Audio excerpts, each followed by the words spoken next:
is KILLSJ, and today I'm going to be showing you how I made the beat that just played in the preview. All sounds used in this beat are from my kit dropping on Superwave. So Omnisphere presets, Electra X presets, Tubular Bells, and drums, all from the kit. So make sure to go get that, and without further ado, let's get into it. So the first sound is this organ. Plays a pretty basic chord progression. This is the organ out of town in the Omnisphere bank.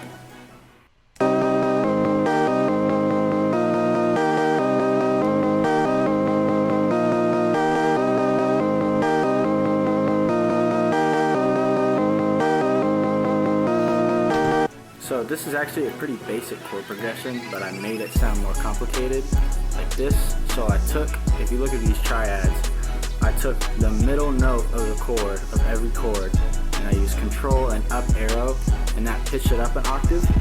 So this is a really good tip. You can do this on most chord progressions that just use triads, and it makes it sound a lot less dark and muddy. So here, I'll play it like normal.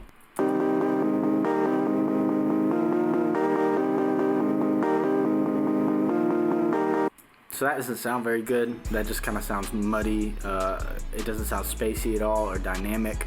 But then when you bring it into another octave, it just makes it sound a lot more dynamic and interesting. So the second sound is actually just the same preset, the organ out of town from Omnisphere. I panned it to the right actually, just to make it more distinct. So here's the pattern.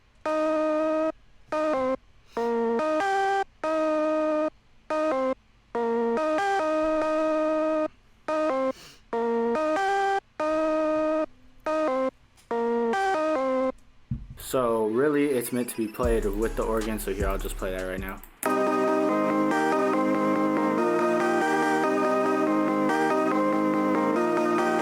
So you can see that I use panning in this sound just to make it more distinct and make it less muddy.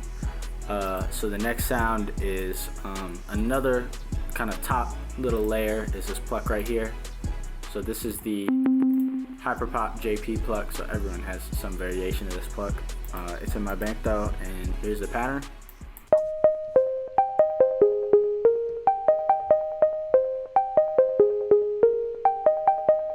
So you can see it kind of goes down then back up, so that's a really good tip for doing leads and plucks, especially top leads and plucks in beats, is have a part going down and then have a part going back up. So that adds a lot of, tension and release, resolution at the end, so it doesn't just sound like a bunch of random notes. The next sound in this beat, the most simple sound, is the I Know pad, I believe, from the Electra X presets.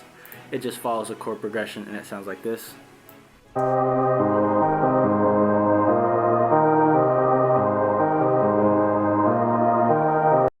So super simple. I like putting pads in my beats because it brings a lot more space, and it just lets the artist or producer, if you're sending a loop or beat out, just do their thing with it. So I like putting pads, and this pad is definitely my go-to pad. The next sound is my go-to for like everything. This is my favorite sound ever. It is the synth Hendrix in my Omnisphere bank, so here it is.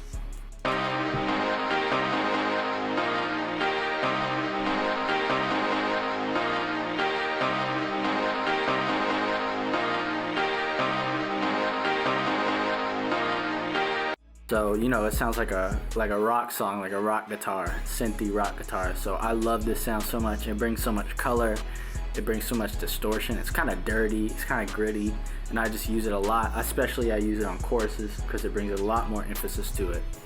And the last melodic element are these tubular bells right here. So they just play, fall on the root note. Super simple. And then at the end, we have this little triplet flourish where the velocities go up and down. So that's all it is. That kind of just makes it just brings a little like spice or something to the end of it. It makes it be like, ooh, is that like a little, it just sounds interesting to me. And a lot of people think it's really cool, like, how did you do that little roll at the end? So I do that a lot with my beats. So that was all the melodic stuff. Now onto the drums. So the drums in this beat are actually pretty simple. They're pretty clean. There's not a lot going on here. So we'll just start with the 808s that follow the root note. This is the Class 808 from my drum kit.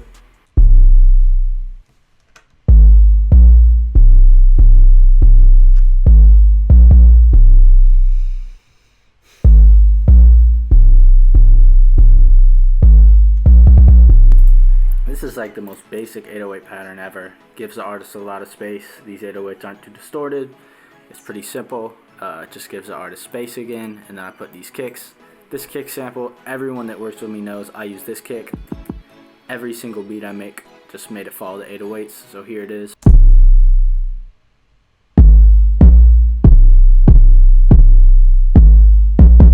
So obviously that just brings more oomph to the 808. A lot of people don't use kicks. I think it's super important too. Just makes it more interesting, brings more oomph, makes it harder. The next sound is this clap, the 33 AR's clap, and the snare, which is a Pyrex snare. So you know, it's a pretty basic clap and snare pattern. So here it is.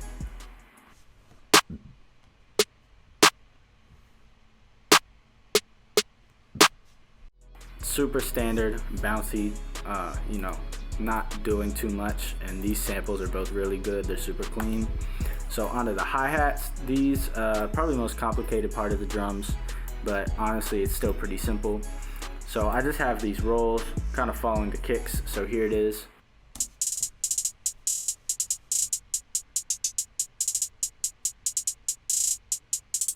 So if you're ever struggling with where to put your rolls, it's good to put your rolls around where the kicks hit.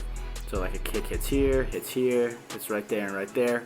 You can put the rolls around them and it'll almost always sound good and really bouncy. Then I have these little velocity changes right here where the hat, like velocity, goes down in a roll. So it sounds like this. So that just brings a little flourish to it, some ear candy, which is super important. And then I have the EXO Tour Life open hat and the bubbles rim. These are kind of a combo. They just hit right before the clap. So super simple. So this is it with the clap and snare. And then right at the start, I have this Mario crash right here. It's in the FX part. So right here. Super virtual, super weird. I use this crash all the time too. It just sounds really nice. It's ear candy. So these are all the drums playing together.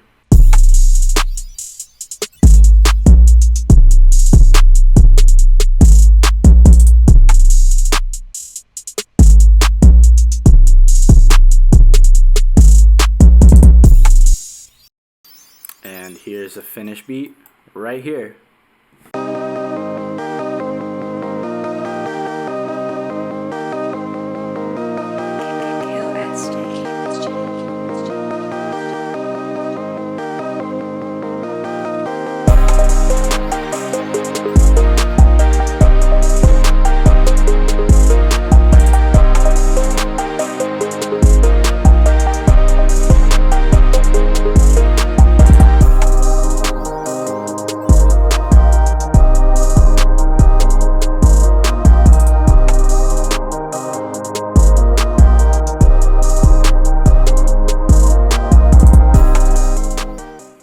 So yeah, that was a tutorial for how to make this kind of Starboy Lil Uzi type beat.